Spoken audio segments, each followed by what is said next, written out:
Good afternoon. And before we begin, 5 years ago, 9 innocent parishioners of a historically black church, you all remember this horrible event, were tragically killed during an evening Bible study in Charleston, South Carolina. That was a despicable act of evil. Today we remember this somber day as our hearts still break for the victims, and our prayers go with all. That was a terrible event. That was a terrible day. Terrible, terrible day for our country, for the world to witness. Thank you very much for being with us at the White House as we reaffirm our sacred promise to support and protect our great veterans. We love our veterans, and great they are. With honor and courage, these incredible patriots perform their duty to America, and now we must fulfill our duty to them, and that's what we're doing. And we're doing it beyond what anyone's ever done as president or as an administration. We're gathered together to address an especially urgent struggle. Today we're unveiling our roadmap to empower veterans and end the national tragedy of suicide. Tremendous problem. Tremendous, tremendous problem. My administration is marshaling every resource to stop the crisis of veteran suicide and protect our nation's most treasured heroes. They've been through so much, and it's such a deep-seated problem. And we're doing tremendous research and everything you can do, but it is something that nobody quite understands, and they're gaining knowledge, but they don't quite understand it. And I want to thank our Vice President for being with us. And I especially want to thank, frankly, wonderful Karen Pence, who is so committed to the veterans and this particular problem. And thank you very much, Karen. We appreciate it. Thank you.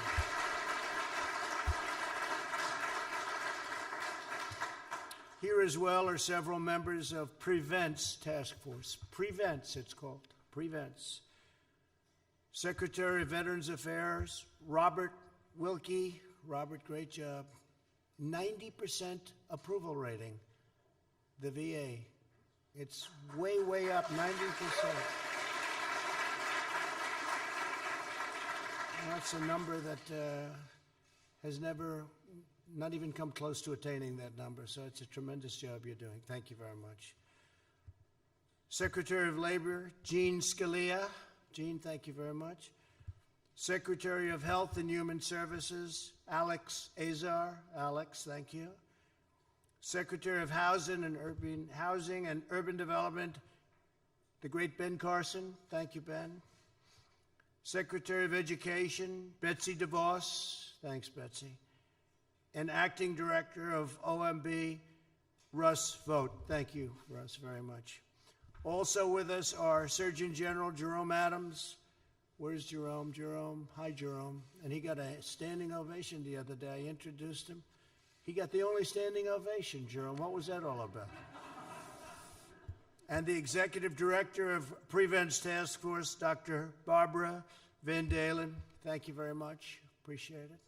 Thank you. Thank you, Barbara. And representatives from several of our nation's leading veterans groups. We have tremendous people in this room, people that work so hard for the veterans, and they love our military, they love our country, they love our veterans. Thank you all for being here very much appreciated. From day one, my administration has been on a mission of historic scope and scale to deliver results for our great veterans. After years of shameful scandal and neglect under the Obama-Biden administration, and scandal and neglect it was, we have fundamentally reorganized the VA from top to bottom, and we've reestablished a crucial principle.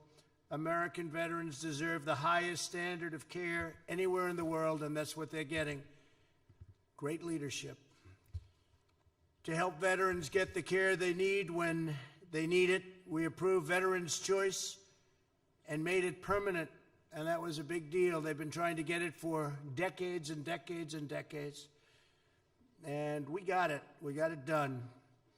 And basically that means if you have a problem and you can't get to a doctor, it doesn't work, you end up going outside, you get your doctor, we pay the bill, and they get immediate service. Some of the veterans were forced in past administrations for a long time, beyond the Obama administration even, but for a long time they were expected to wait a week and 2 weeks and 3 weeks just to get to see a doctor. It was a terrible situation. Now we have Veterans Choice. They've been trying to get it so long, and it works incredibly well. And I would say that's a reason why, when I say 90% approval rating, that's probably one of the big reasons. Before I took office, every month seemed to bring a new story of crisis at the VA by our friends from the media. But the days of endless and deadly wait lists are over, and they are never going to come back. We're never going to allow them. Nobody can allow that to come back, what our vets had to put up with. I signed the VA Accountability Act into law, and we've removed more than 9,000 VA workers who were not giving our veterans the care, respect, attention that they've earned. And now that we have accountability, it's accountability, a very nice word.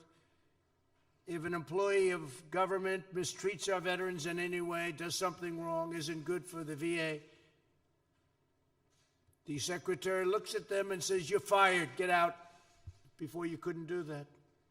We had people for years and years. We had stories, I could tell you, story after story, how bad it was.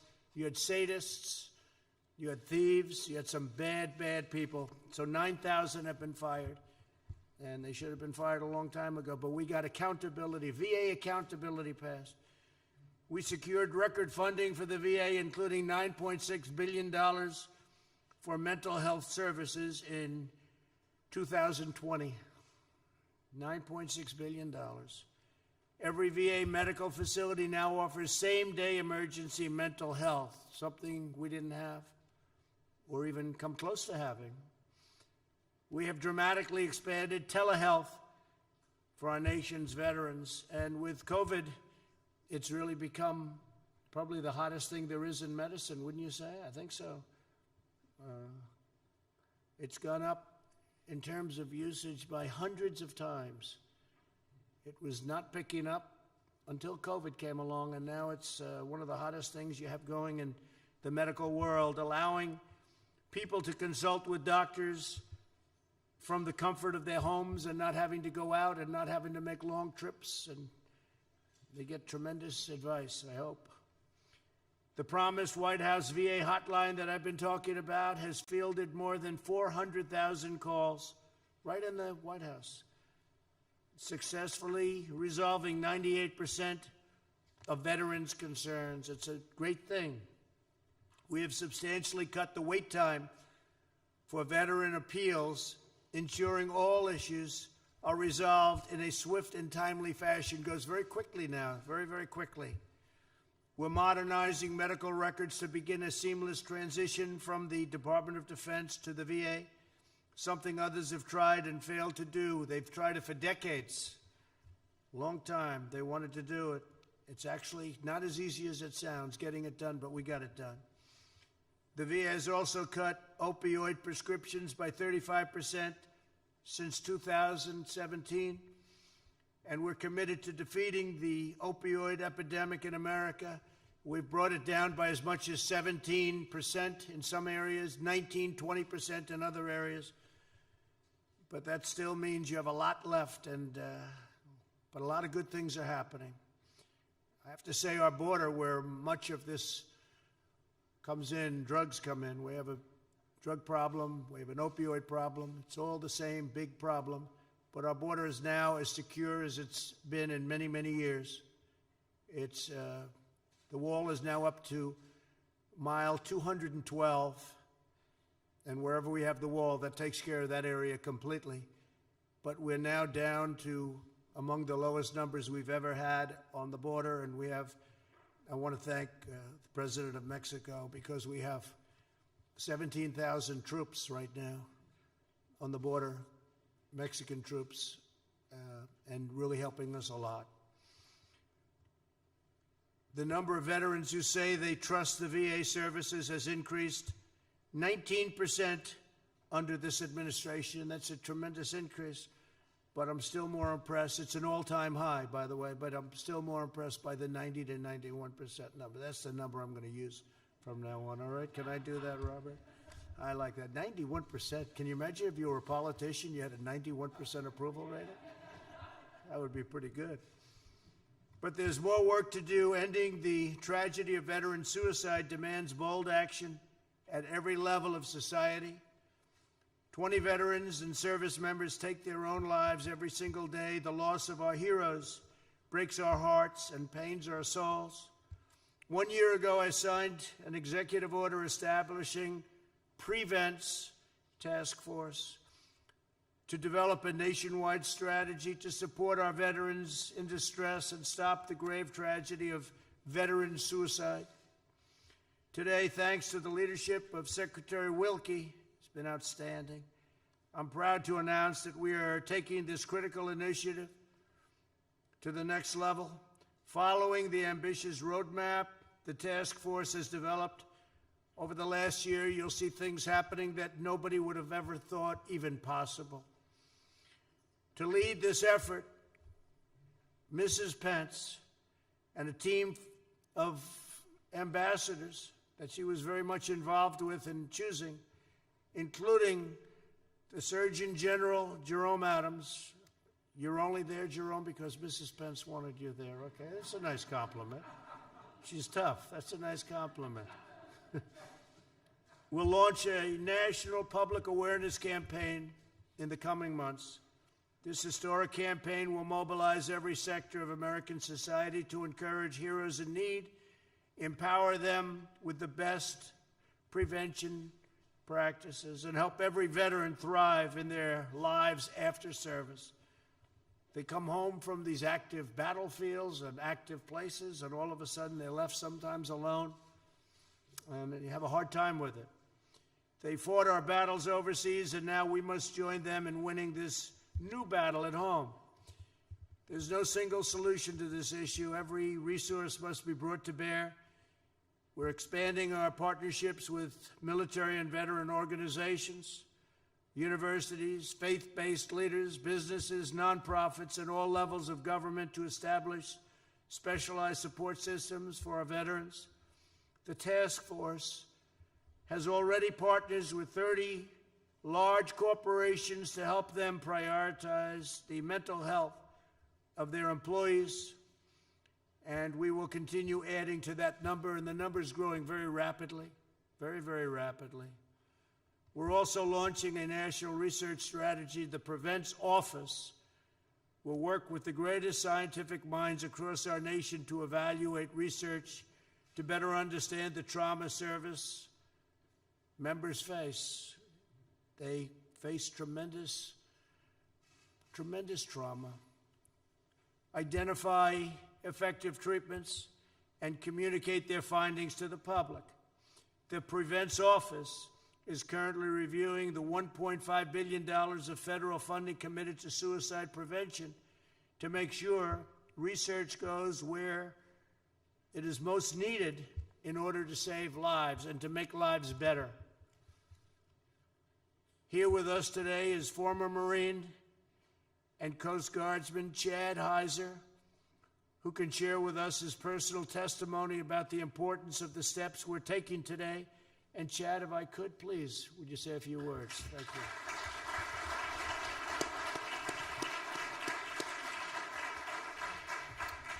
Mr. President, distinguished guests, thank you for allowing me the opportunity to speak on this vital mission that affects the veteran community so much. The Bible says in Jeremiah 29:11, "For I know the plans I have for you, declares the Lord, plans to prosper you and not harm you, plans to give you a hope and a future." God never wastes a hurt. These are the words I was told long ago by a mentor and friend, but never really understood their impact until I began the healing process from my trauma that I experienced in combat as a United States Marine. On March 23, 2003, in one horrific day, 18 Marines were killed that were part of Task Force Tarawa during the invasion of Iraq at the Battle of Al-Naziriyah. 3 days later, there was a friendly fire incident which rounds were mistakenly fired, resulting in the injury of Marines. After being honorably discharged at the end of my enlistment, I returned home feeling guilty for surviving, shame for feeling like I hadn't done enough. The war was still in my mind. I was detached physically, emotionally, and spiritually. I was angry and isolated from the world, including my family. Just 1 year after leaving the Marines, I decided to return to military service, this time with the United States Coast Guard, seeking a last-ditch effort to cope with the pain and regain my purpose in life. Unfortunately, my condition only worsened. In 2005, I attempted suicide. I was transported to a medical hospital, diagnosed with post-traumatic stress disorder, and shortly after, I was medically retired. During this time, my wife was praying. She was asking God to help heal me from this combat trauma. I felt there was no one I could turn to, that my life just wasn't worth living. As a tough Marine, I was hesitant to seek the help I truly needed to recover. 2009, by God's grace and mercy, I was saved by Jesus Christ. After carrying these burdens that I had carried for so long, the newfound hope I had was my foundation now. In 2011, I participated in Wounded Warrior Project's Project Odyssey, a combat recovery retreat. For the first time since returning from combat, I was able to open up about my own personal experiences and help further my own recovery process. This was truly a turning point in my life that gave me a sense of new direction. As a Wounded Warrior Project peer mentor, warrior leader, and national campaign team member, I am fully committed to serving the veteran community by giving my time and attention to listen, empathize, and encourage and help carry the burden shared by countless veterans facing similar struggles after war. I've realized through my own experience how vital it is for veterans to have a positive support system, not only within our families and communities, but also within our government. Showing support and caring for those who are hurting. It's also important to let everyone know, let the country know, that they can be strong and ask for help if you are struggling. Mr. President, I would like to take this opportunity to personally thank you for your decision to implement this important initiative combating mental health and suicide crisis within the veteran community. I am so grateful for your actions in insisting veterans to get the help they need at such a critical time. Your leadership in this matter truly shows your care for our nation's warriors. Thank you. Thank you, sir.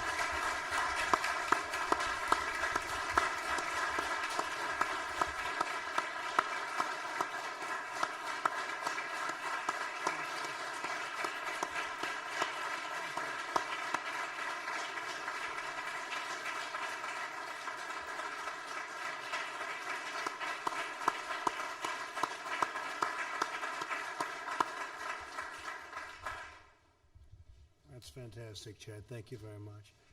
I thought because she's so important to what we're doing, I could just, prior to Secretary Wilkie, ask Karen Pence to say a few words. And she's going to be leading us into the promised land on this very tough subject. Do you mind? Please. Either one, Karen.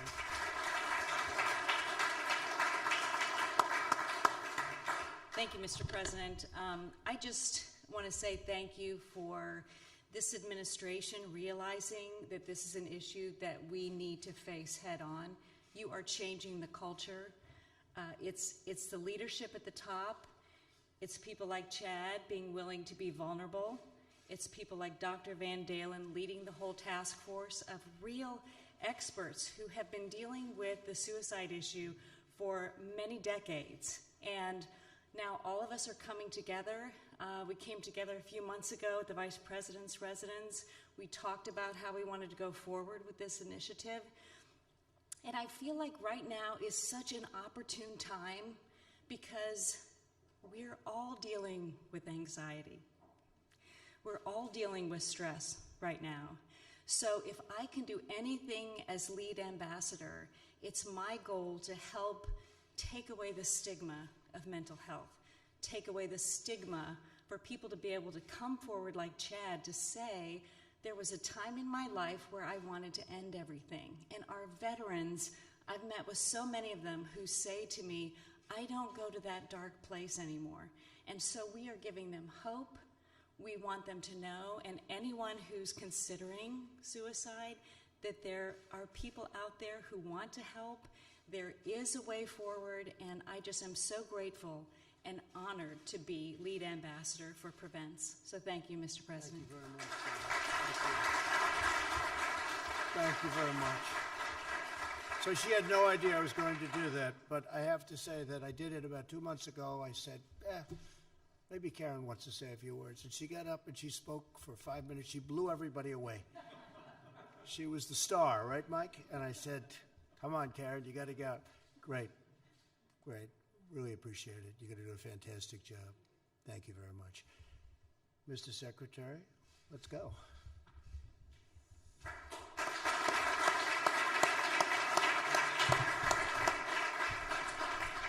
Thank you very much, Mr. President. I have been accused by some in this room of living in the 19th century and looking back on American history before I make any decisions. And I'm going to plead guilty to that for a second here and say that in the history of presidential campaigns and then later the administrations of a victorious candidate, there has never been a candidate or a president who put veterans front and center, first of the campaign and then of the administration, until you did.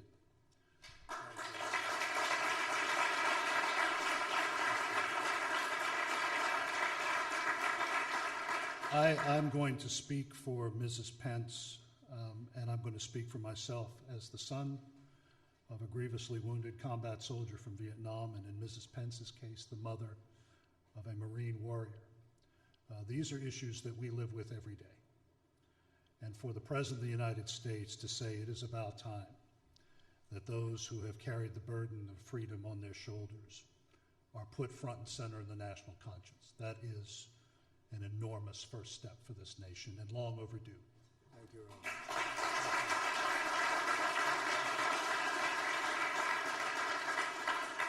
I've thanked Mrs. Pence. I want to thank two other people. First is our Executive Director, Barbara Van Dalen, who took this burden on herself, but took it joyfully, and is not only opening the aperture when it comes to a discussion of this last tragic act in a veteran's life, but also opening the aperture on a discussion, finally having a discussion on mental health and addiction. So Barbara, I thank you very much for what you're doing.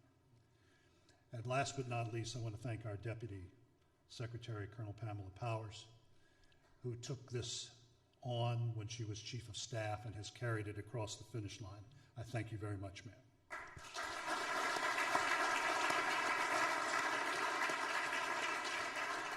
Mr. President, I'll go back to that history. In the 1890s, one of your predecessors, whose portrait hangs in the Green Room, was alarmed at the reports he was receiving from the Frontier Army of countless deaths amongst officers and men on the far outposts of the American West. He was the first president to begin taking a look at those sad numbers, and it has taken these 130 plus years for another president to finally say, enough is enough. On any given day, 20 American warriors take their own lives. Those are active duty, guardsmen, reservists. The largest part of that number is from my father's generation in Vietnam. But another reason why this task force is so important is that it will point the way for the rest of the country. Growing up as a youngster at Fort Bragg, the leading cause of death amongst my classmates in junior high and high school was automobile accidents. Today, it is suicide. It is a scourge that is impacting every segment of this country. So I want to thank the President for having the vision to identify the real solution to this national problem, and that is us, each one of us. Each one of us can help end the stigma that has prevented America from taking on the important issue of mental health. Each one of us can work to change the culture that made it acceptable to ignore the signs of mental health and distress. Each one of us can learn to identify the signs amongst our friends, our neighbors, and our coworkers. So this day is the beginning of one of the most important national discussions America has seen. It is an effort to find a solution to a problem that does not discriminate amongst its victims: the poor, the rich, people of all races and creeds. So I'm going to end with a story that I've told before, and it was one that I was very familiar with growing up at Fort Bragg. The looming presence in the home of the airborne was Matthew Ridgway. In fact, he was so powerful that even the minor league baseball team's mascot is named after him in Fayetteville. General Ridgway commanded the All-American Division to victory in North Africa and Sicily, and then General Eisenhower tasked him with leading the airborne assault on Hitler's Fortress Europe on the night of D-Day. General Ridgway planned the operations for the All-Americans, the Screaming Eagles, and the Red Devils of the British 1st Airborne. But on the night of the invasion, he couldn't sleep. He fell out of his cot, and he reached for sustenance in the Old Testament, and he looked to the book of Joshua and God's promise to Joshua on the eve of the great battle of Jericho. And the Lord promised the general, "I will not fail nor forsake thee." Mr. President, that is what you have sent to the American people today and to the 20 million Americans who are in uniform and who have left uniform, that we will not fail nor forsake the people of the United States who have always carried, without question, our freedom on their shoulders. So, Mr. President, I thank you very, very much.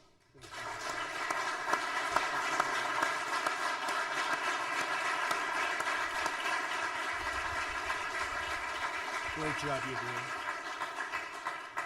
So Karen Pence has stated beautifully just a little while ago that the two words anxiety and stress. And all I can say, Mike, is thank goodness we don't have any anxiety or stress in this job with these people back there.